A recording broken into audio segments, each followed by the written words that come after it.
বাংলাদেশের সাবেক প্রধানমন্ত্রী শেখ হাসিনা ভারতের দিল্লির কাছাকাছি একটি বাড়িতে অবস্থান করছেন।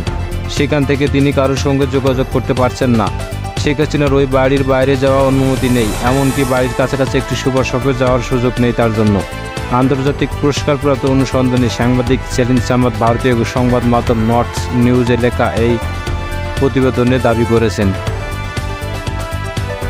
গেল 5 আগস্ট ছাত্র জনতার আন্দোলনের মুখে দেশ ছেড়ে ভারতে আশ্রয় নেন বাংলাদেশের সাবেক প্রধানমন্ত্রী শেখ হাসিনা।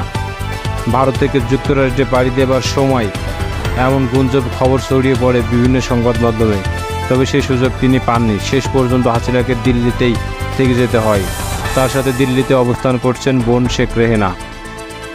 শেখ হাসিনার বর্তমানে দিল্লির কাছাকাছি কোনো একটি বিমান ঘাঁটির একটি নিরাপদ বাড়িতে অবস্থান করছেন। সেখান থেকে কারোর সাথে যোগাযোগ করতে পারবেন না তিনি।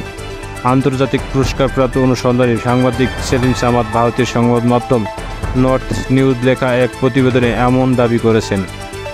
সেলিম সামাদ অজ্ঞাত লিখেছেন, তিনি নিশ্চিত নন 5 আগস্ট দিল্লিতে হাসিনাকে গৃহবন্দী করা হয়েছিল কিনা। তবে তিনি একটি সূত্রে বরাতে বলেছেন, প্রধান উপদেষ্টা ডক্টর মোহাম্মদ ইউনূস শপথ গ্রহণের পর মোদির সঙ্গে ফোনে আলোচনা করেন। এই ঘটনার পরপরই হাসিনার যোগাযোগের সব ডিভাইসের বিঘ্ন ঘটে। এরপর থেকে তিনি আর কারোর সঙ্গে যোগাযোগ করতে পারছেন না।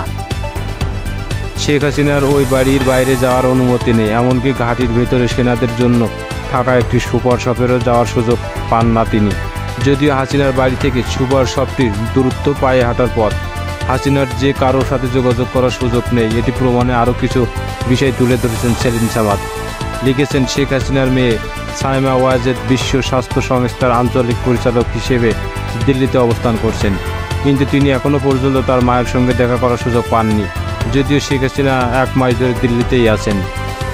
এছাড়া ছেলে সজীব ওয়াজেদ জয় দিল্লিতে গিয়ে মায়ের সঙ্গে দেখা করতে চেয়েছিলেন, কিন্তু জয়কে দিল্লিতে আসতে বারণ করা হয়, কারণ তিনি দেখা করতে পারবেন না। শেখ হাসিনাকে যে নির্জন বাড়িতে রাখা হয়েছে সেই ব্যাপারে তার ছেলে মেয়েরা নিরাপত্তা স্পষ্ট। সামাদের দাবি, হাসিনার ফোনের সংযোগ বিচ্ছিন্ন করে দেওয়া হয়েছে, ফলে পরিচিত কারোর সঙ্গে কথা বলতে পারছেন না তিনি। সাংবাদিক সামাদ লেখায়, প্রধান উপদেষ্টা ডক্টর ইউনূস শেখ হাসিনাকে ফেরত চাওয়ার বিষয়টি উঠে এসেছে। যদি বাংলাদেশে হাসিনাকে ফেরত চায় তাহলে এটি ভারতীয় প্রধানমন্ত্রীর জন্য একটি বড় ধাক্কা হবে। আর ভারত যদি হাসিনাকে ফেরত না দেয় তবে পরিস্থিতি কীভাবে সামাল দেবে সেটিই দেখার বিষয়।